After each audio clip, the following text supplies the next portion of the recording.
To be honest, it's actually introducing you guys, and then it's looking at two bits on the so it's not vital that we've got some slides up here. I think as long as we've got an introduction. I just want to remind people that we are recording this session as well, so that we can share it on the intranet. Right. So what I should simply say is that I think I had the same technical glitch as Erica, that having opened my sharing tray, there are no slides or anything in fact showing. So I don't know whether that's a general glitch with Teams or what the situation is, but let me just try one more time, and if not, right. I don't think it is working. No, okay. Well, that's a really good start. So the first thing then I'd like to do is introduce my colleagues who are going to speak to this evening's questions from you. So the first thing is that we're going to really talk today about testing, travel and teaching, and how we're going to end term one. So if I could just ask John and Douglas and Kate to introduce themselves in that order, so that everybody knows who's going to speak. So John, first of all. Thanks, James. Good evening, everyone. I'm John Howden-Evans, Director of Student and Academic Services, and I've been coordinating the support that's going to be available as we move into the Christmas period for students who are staying on campus or in the community. And I'll hand over to Douglas. Thank you. Hi, Douglas Searle, Director of Health and Safety for the college. So I am doing some of the work around setting up the asymptomatic testing site. Who am I handing over to, James? You're handing over to Kate, who is going to say hello, I think. Well, there we go. I'll hand over to Kate. Thanks, Douglas. Hi, everyone. My name's Kate Roberts. I'm President at the Students' Union. Myself and Alyssa, who is the Vice President Education, have been working collectively with the university on this travel and testing regime. So if there are any questions for us, we're both in the call, so please do let us know. Thank you. Okay, lovely. Thank you very much, you three. I have to say that I've managed to upload the slides into the chat, in the meeting chat. So if anybody would like to sort of check the slides, that will be quite useful. I think the first thing we're going to do is, Douglas or John, are you going to just talk to the two slides? Yeah, I can do that, James. Thanks. So the slides which are in the chat and also being cascaded as part of the communication around the testing and travel window. So what we've been able to do as a college is identify time slots to enable all students who wish to be tested to go through 2 lateral flow tests, and then, assuming that those are negative, to travel home in a safe way within 24 hours of the negative test. And I would just like to stress that this is an option. This is all about giving you an informed choice in terms of your arrangements for travelling ahead of Christmas. As you will be aware, there is a travel window that the government have identified between the 3rd and the 9th of December to support students who wish to travel home safely. There's obviously some other details behind that for students wishing to travel overseas, international students. There are other requirements that may need to be checked regarding the nature of the test, because there's 2 types of test, the lateral flow test, but also the main PCR test as well. So there's a lot of information to get your heads around, but this is all about giving you the choices to make an informed decision as to how to get home safely. And obviously we're not making any assumptions, so if you do want to stay on campus, that's your plan, or indeed stay in the community, then that support is also available for you. Brilliant, thank you very, very much. Okay, on that basis, John, do you want to say any more about those slides, or Douglas, do you want to add anything?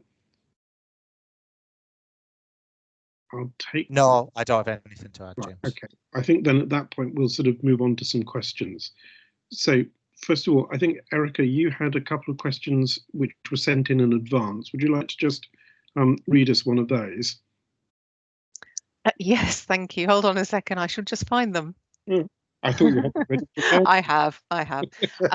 So the first one was quite an interesting and useful question, actually, about a student who is planning to travel to Greece, which is returning home to Greece, and a question around the lateral flow tests. Now, this student actually asks about whether those lateral flow tests can be rearranged for the person so that it works with her on the timings. But I think there's a comment to say of whether lateral flow tests are actually adequate as a test for this. So Dougie, can we pass that one to you, please? Yeah, unfortunately, no, they're not. I think as John sort of alluded to, the tests aren't as effective as the PCR test. So this isn't a clinical diagnosis. And indeed, if you test positive with the lateral flow, you do require a PCR test as well to confirm that you do have COVID. And it was confirmed today during a meeting with the various government bodies that this isn't sufficient for students wishing to travel abroad, unfortunately. Okay. Thanks, Dougie. That's very, very useful. Okay, do we have any questions amongst those of us in the meeting, please? Okay, so he's popping up there. I actually can't see who that is. That appears. Oh, yes, I can. Lino. Yes.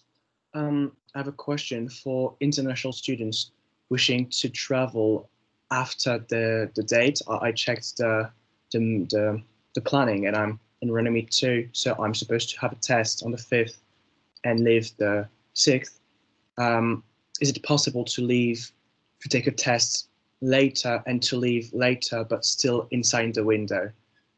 Is it possible to rearrange the test to be able to leave the 8th, for example? I think I can cover that one unless John wants to jump in. But essentially, yes, the windows are a guide to enable us to sort of plan and able to help students plan what they need to do, because we can't have everybody's parents essentially at the same time and the same short window to help everybody get home. So if there are people who need to travel for whatever reason outside that window, then absolutely they can adjust when they take their test. There is additional time even after those 6 days to allow people to test the week after as well. Okay, Lena, does that cover your question? Just to make sure that I understood everything, it means that between the 3rd and the 9th, I can take the test whenever, but I just have to make sure that I don't come when there are too many people if it's outside of my designated time. You can still book a test. It will just be outside of the window that you're supposed to book in, if that makes sense. So you can book between the 3rd and the 9th. I think the other point to raise more generally, although it's not specific to you, is that one test is better than no tests. So if for whatever reason you can't fit in the 2 tests 3 days apart, one test is still better. So the tests are very roughly 80% effective. So the idea of having 2 tests 3 days apart means that you're much more likely to get an accurate result. If you can only get one test, that's fine. It just means you've got 80% assurance that you don't have COVID. That's great, Dougie. Thank you very much. I think Sophie's got a question next, and then there's a question from Tabitha in the chat, I think. So, Sophie.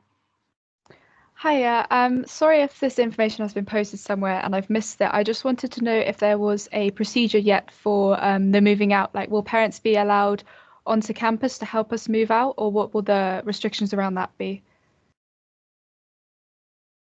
Ron, do you want to? So I can pick that up. Thanks, Sophie. So the plan is that what we're trying to do is manage as many students to exit in a safe, socially distanced way over the weekend of the travel window. So that is the Saturday the 5th and Sunday the 6th of December. And in the same way that when you arrived on campus back in September, there was the opportunity to book a moving in slot, we're doing the same in reverse. So it's booking a moving out slot. Now, we know that it's not going to be possible for everyone to do that, depending on family, parental arrangements. But as far as possible, that is what we would like to accommodate. So when the booking system goes live, you will be able to confirm a slot, but we will work with you to make sure that you can leave in a socially distanced way. Okay, fantastic. Okay, there's a question from Tabitha. I'm not sure, can everybody see it in the chat? I can see it in one of my devices, but not on the other. Is it visible, John? Let me read it out in that case. So Tabitha's asking, the FAQ website says that I can leave things in my flat. However, my contract is 30 weeks. So do I move everything back with me? So that was part one of the question. And then part two of the question is, what also happens if I test positive before the end of term before I go home? As due to contract length, I have nowhere to stay. Okay, so I can pick that up. We're working with the residential team to make sure that things can be left in your accommodation over the vacation period. And the second thing, if you any student that tests positive before the end of term, we will support those students because they have to self-isolate for the 10 days having tested positive. So we will work with students in those situations. Okay, brilliant. So Panagiotta Sari, you have a question to ask. That was a name that disappeared all of that. Hello. Hi, hello, that's me. Hello, do you want to put your camera on so we can see you? Yeah, sorry. 1 minute. It's all right. Hello. Can you see me? You're just about to appear, I think. Yes, hello. Thank you for the session and for the information given. So I was wondering, I am a PhD student and I have to stay like longer and leave on the 18th of December. So I was wondering, I want to go back to my parents in Greece. I was wondering whether it's whether we could have an extension of the test and like be tested around the 14th or 15th of December. And the other question, I think that my country wants a PCR test. So maybe we can have a reduction of the price, like because we are students. That's all. Thank you.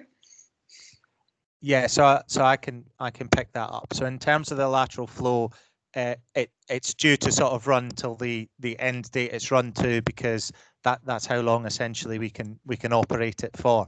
If you're staying a little bit later, and there's a couple of questions in the chat as well around PCR tests for international students. This has been raised that it's a requirement at a number of meetings by the college, by I think the Students' Union, and by other sort of groups. Yeah, I've got nods, so it has been raised by the SU. Yeah. And it is recognised, so there may well be a solution to that. Yeah. Let me pick my words slightly carefully. You can apply for a PCR test if you have symptoms of COVID. If you are symptomatic, you can apply for a PCR, and that's sort of free through the NHS, or the college is looking at a means. We have some home test kits that we can deliver. So unless John shakes his head at me, we are looking to be able to distribute those. We won't be checking if you're symptomatic. Okay, hopefully I will be asymptomatic by then. But if you need a PCR test because you believe you're symptomatic, then ask for a PCR test. And then obviously when it's negative, you can travel home. Yeah. I hope that makes sense and that's come across. Yeah, I didn't, sorry for that. I didn't quite understand. If I don't have any symptoms at all, so the only way to do the test is through the NHS. I'm so sorry. No, so the only way to get the test is to say you have the symptoms. Yeah. So maybe you feel that you have a slight fever and just ask for a PCR test to be sure. Okay. Okay. And you see the symptoms are very, very easily confused, Panagiotta, with other things. So you just might need to check. Now I see. I'm sorry. Okay. The penny drops. Is that all right? Yeah. It makes sense now. Thank you. There were some other questions about that in the chat. Have we sort of covered all of those? I think there was one from Gigi and one from, I think is who that is. I think we've covered those questions. If we haven't, if you could just ask again and we'll come back to it. Are there any other hands raised in the meeting? I can't see any more raised there. I think, James, just on the international travel, we're trying to make sure we can get the results back from PCRs quite swiftly, but it can take 48 to 72 hours to get your PCR results back. So just people should bear that in mind when considering their symptoms if they are planning to travel internationally. Just if I was flying on the 7th, I wouldn't necessarily want to try and get a test on the 5th or 6th. I'd maybe do it a few days in advance. Erica, do you want to add something to this? Not to that one particularly. I think that covers it off really well, but I have got a couple more questions. I was seeing there weren't other hands up, if that would be useful. I'll just sort of say, I think it's worth checking the website of whichever country you're going to, because they will have very clear instructions about this. And I happen to know this, I'm planning to travel myself into Europe, and you need to do it 72 hours before you travel is very kind of key. So it's worth checking that you can get the results back. Douglas is absolutely right about that. So it just requires a little bit of planning in advance. All right. Erica, what's the other question you had sent? Oh, sorry, John, do you want to come in? Could I just jump in at that point, because it is a very fast-moving situation that we're in, and in the FAQs there should be a link to further information on the government website in terms of that travel and guidance in terms of if you are travelling to a different country, in terms of what airlines, what you need to check with the airline that you're travelling with, and also your arrival destination in terms of what you actually need to prove. So I'll make, if it's not there in the FAQs, I'll make sure that it's updated. Yeah, I think we should add that the different airlines seem to have slightly different policies and different countries, so you really just have to sort of do a little bit of a careful check first. All right. Okay. Erica, would you like to ask one of your pre-sent in questions? Yeah, these are a couple that came in on Instagram over the weekend. So one of them, the slot for people in Wedderburn to travel home is the 6th of December. Are we not allowed to travel home before that? Right. Who wants to say something about that? Do you want to just repeat the first part of that question, Erica? So the slot for people in Wedderburn to travel home is the 6th of December. Are we not allowed to travel home before that? I'll have a first run at this, and then John can correct me. So we've, as a college, we've been given by the government a travel window for students, and we've been asked to try and deconflict all of our students leaving campus so that they can travel home over a period rather than all at the same time. As we had the move-in week, as John mentioned, we had to deconflict that to make sure we don't have lots and lots of people turn up at the same time, because we've got to be able to do this in a socially distanced way. So we have sort of allocated slots to different halls. If you need to travel outside of those, if you're not requiring someone to come in and pick you up, then that will be a lot simpler than if you are. So if you're just going to the train station yourself, then that's absolutely fine. That's not particularly difficult. If for some reason there's a really compelling reason why you can't move with the rest of your block, I'm sure if you emailed supporting you, they would be able to help you out with that. It's just a question of trying to make sure everybody gets a fair chance to do this safely, but it's not going to fit everybody. Okay. John, do you want to add anything to that? Just to say, this is about helping you to have an informed choice, like Dougie said, to do it in a safe way. We recognise that it won't be possible for everyone, but in terms of the numbers that we're trying to accommodate on campus and make sure that students can leave in a safe way, those are the preferred dates, but it's not a question of allowed or not allowed. We'll work with you to make sure that you can leave safely. Okay. And perhaps I could just add a small thing from the educational perspective. We are running teaching, including face-to-face teaching, as usual, right the way up to the 4th. So things will be here. And after that period, the facilities on campus will also be open. So it's worth bearing in mind that you can have some flexibility and choice in this. Kate, is there anything you want to add on any of the topics we've covered so far? I was just going to say, yeah, obviously this system is voluntary. We very much do recommend that everyone takes advantage of it in the best way possible, but it is a voluntary system. And I think it is very important that, as Dougie was saying, it won't work for everybody. And it's important that we just do our best to reduce the risk. So as you say, if that's having one test, if it's having on a slightly different day, if it's having to wait 48 hours instead of 24 to get home, it's about that reducing risk. It's not about having the perfect system. And so I just think, yeah, bear that in mind as we go into the testing period. Brilliant. Thanks, Kate. Ellen, do you want to ask your question? Hiya. I was just wondering if the library will remain open after the 9th? Yes, the library will remain open. On the intranet site that we've got, following the 9th, the library will remain open. There will be an alteration to hours during the Christmas period, right the way through till the 11th of January, when term 2 starts. There are some days between Christmas and New Year when the library will also be open. And in addition, Founders Reading Room will be available 24 hours for the whole of the period. Okay. Erica, you have your hand up. Is there a question you want to ask? I've got a question in a minute, but I did want to make a point that the booking slots will be available and opening this week. It's not, you will be able to see the full range of booking options. I think it's quite important that it's not, if you're in Wedderburn, you only see the options for Wedderburn. You'll see a full range of options that you can book your slot. That's likely to be on Wednesday or Thursday that opens. Yeah.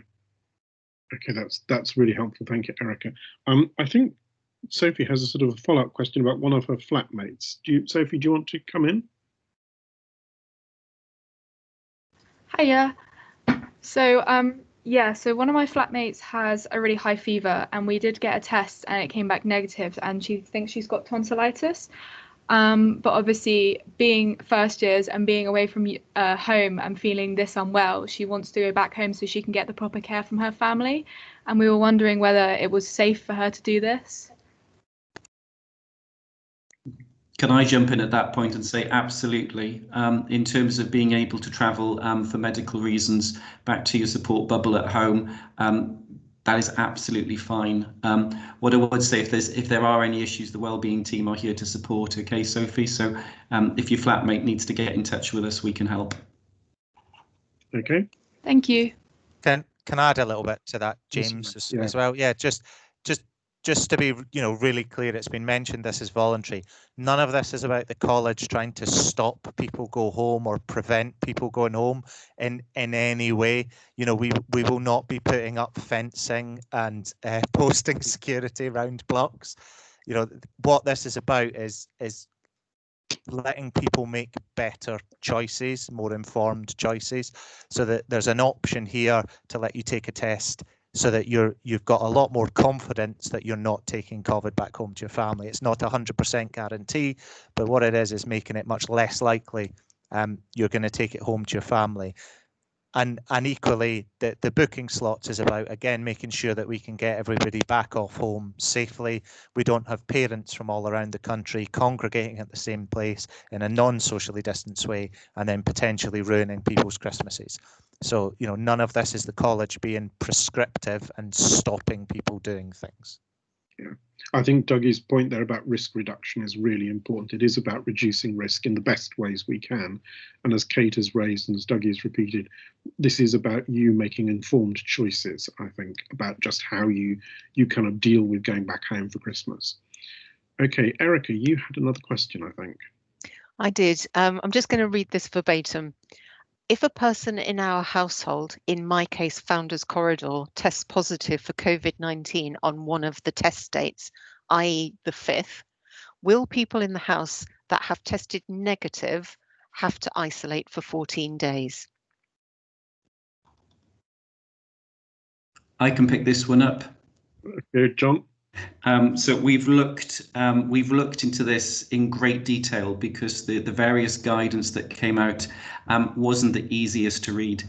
If you are not showing symptoms of COVID, you are able to get a lateral flow test, even if someone in your household has tested positive.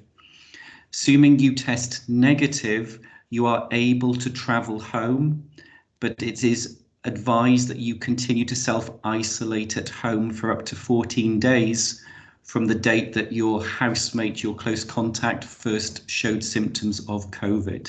So it's not necessarily easy to digest, but the summary is, if you're in a household where someone has tested positive, as long as you haven't got symptoms, you can still get the lateral flow test, and if that is negative, travel home. If you're in a household, of course, where someone has tested positive and you are displaying symptoms, then you should request a PCR test. Okay, that's pretty good. There's a question in the chat from, is it? So I'm just checking what the name is. It's Katie Phillips. Do you want to just answer that, John? Or?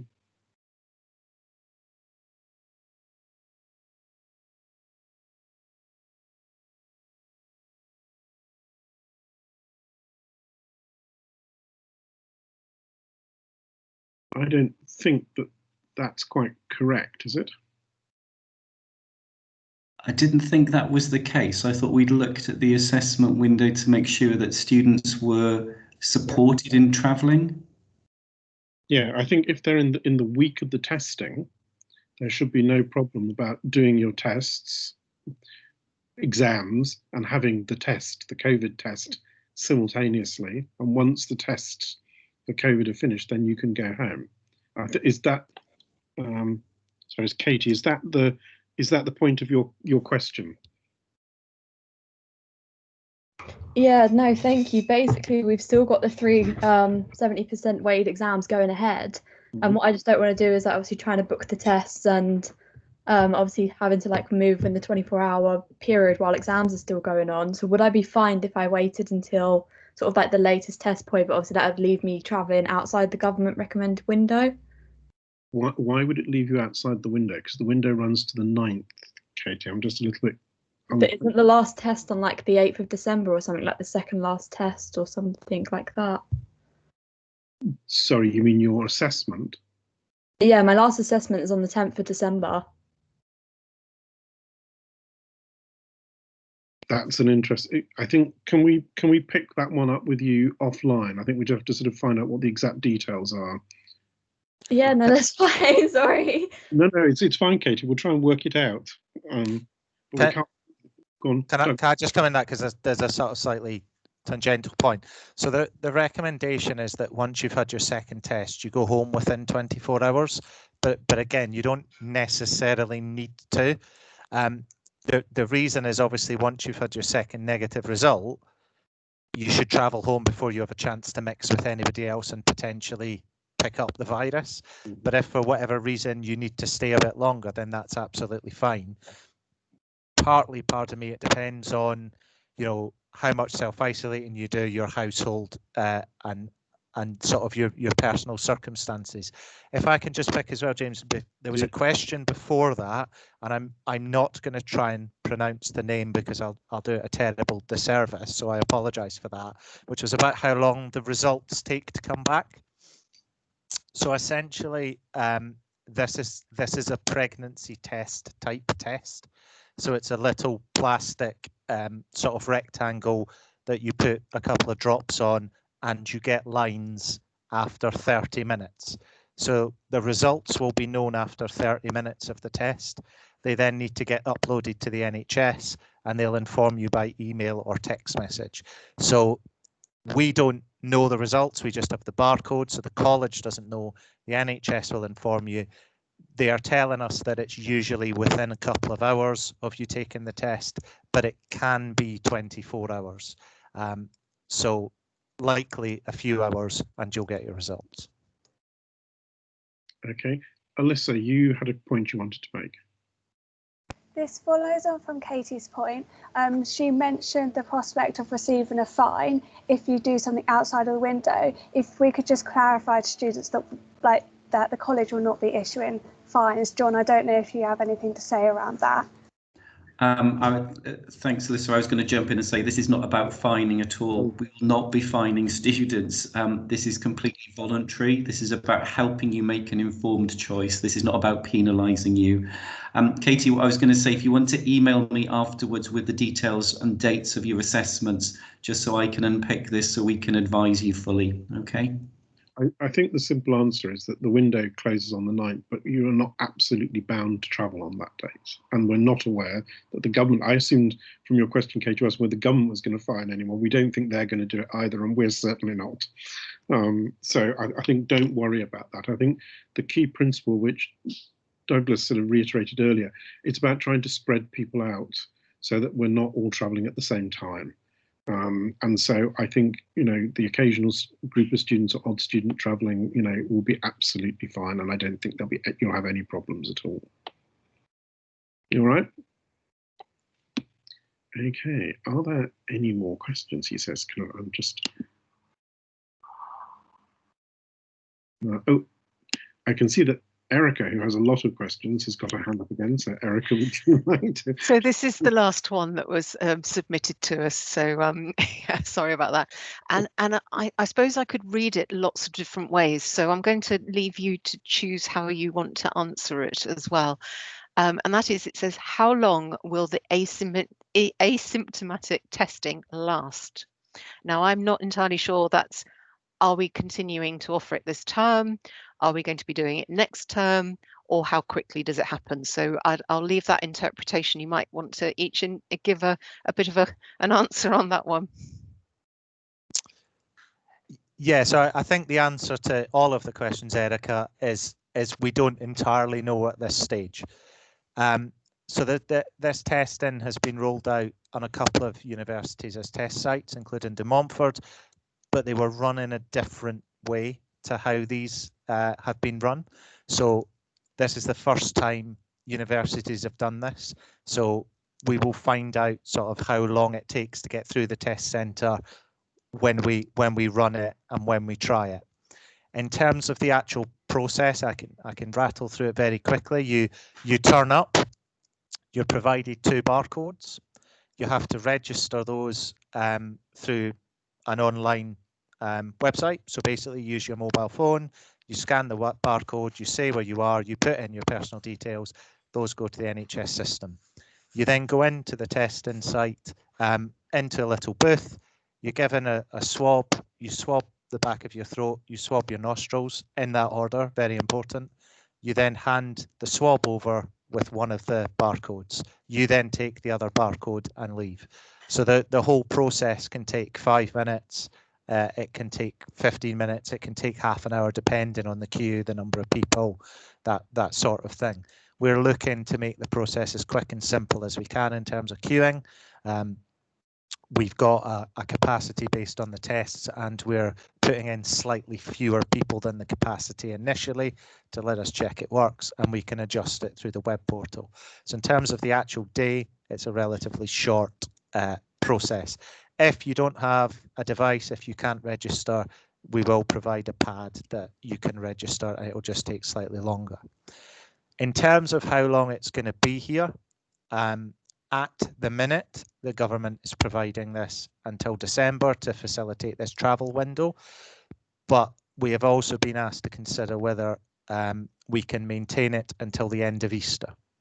So the idea is that there may, and it is a may, be another testing window in January when people at university.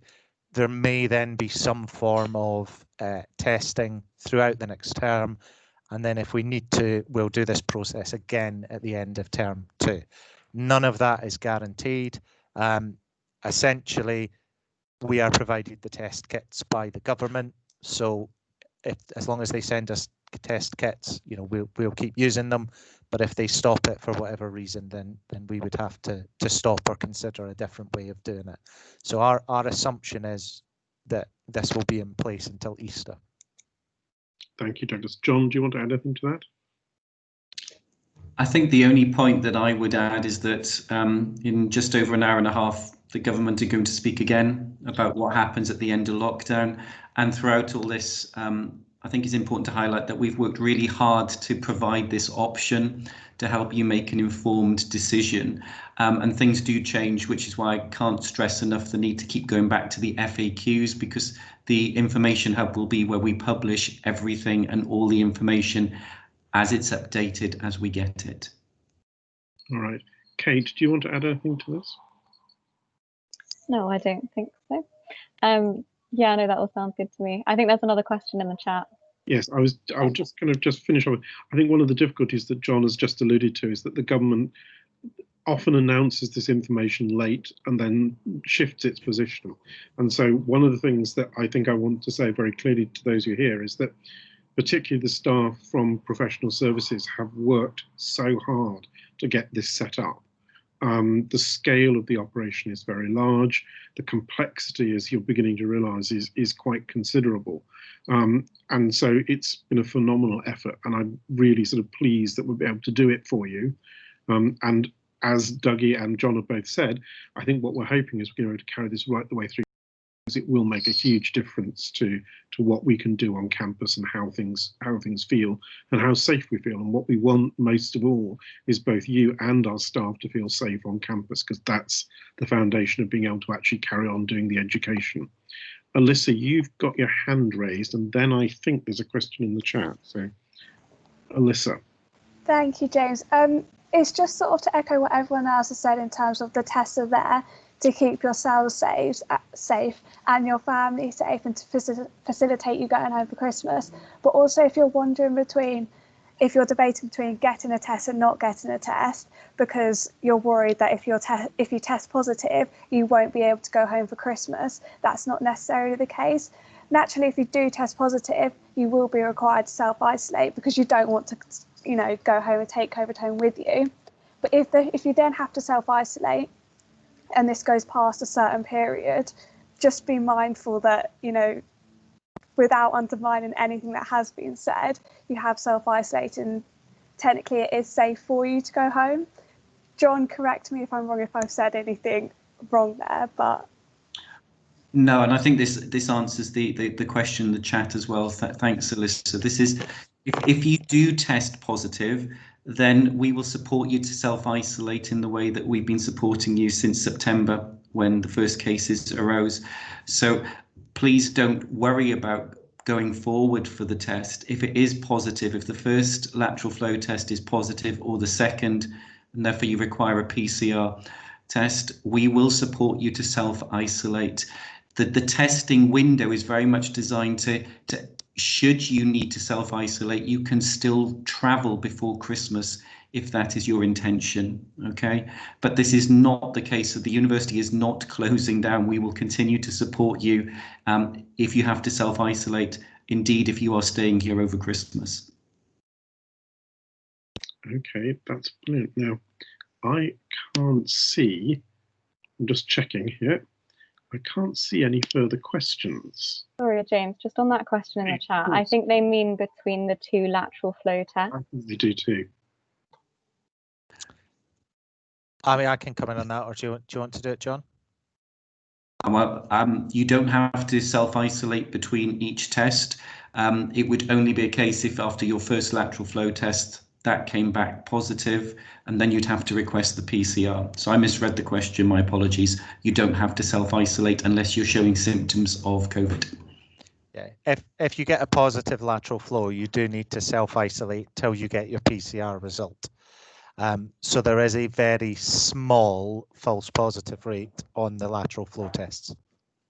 It's 3 to 4 per 1,000. So that's part of the reason they want a confirmatory PCR test. So it might seem slightly counterintuitive, but it's just, again, giving everyone options. And the NHS is very much, if they're going to tell you you've got COVID, you need a clinical grade test. Mm-hmm. And in the slide pack, which is in the chat here, there is a flow chart which does sort of cover this, so it should be covered. But that's the kind of the key parts. Are there any other questions that anybody would like to ask?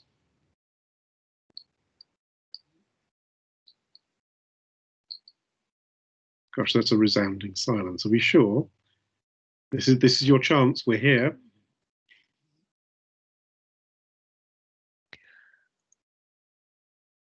Erica. I just can't resist, sorry. This is just to say we are giving another opportunity for some kind of Q&A, which will be happening later on this week. I believe it's through the Royal Holloway app, and it's the interact function, which is going to be having some live time on Thursday morning, where you can get in touch and ask some questions at that point. So if something does occur to you in that time, then you can engage with that. And I think we'll be letting people know about that later on this week. And the other thing, of course, is if you have a question and you want to send it in, just send it into the intranet at mailbox, which is the one that's at the bottom of your newsletters, because we'll be collating questions from there as well. That's lovely. Thank you, Erica. Kate, Alyssa, is there anything else you want us to add, or anything you feel we haven't covered? I don't think so. I just wanted to say again, on behalf of everyone at the SU and all of the students, thank you so much for all the hard work that has gone into this.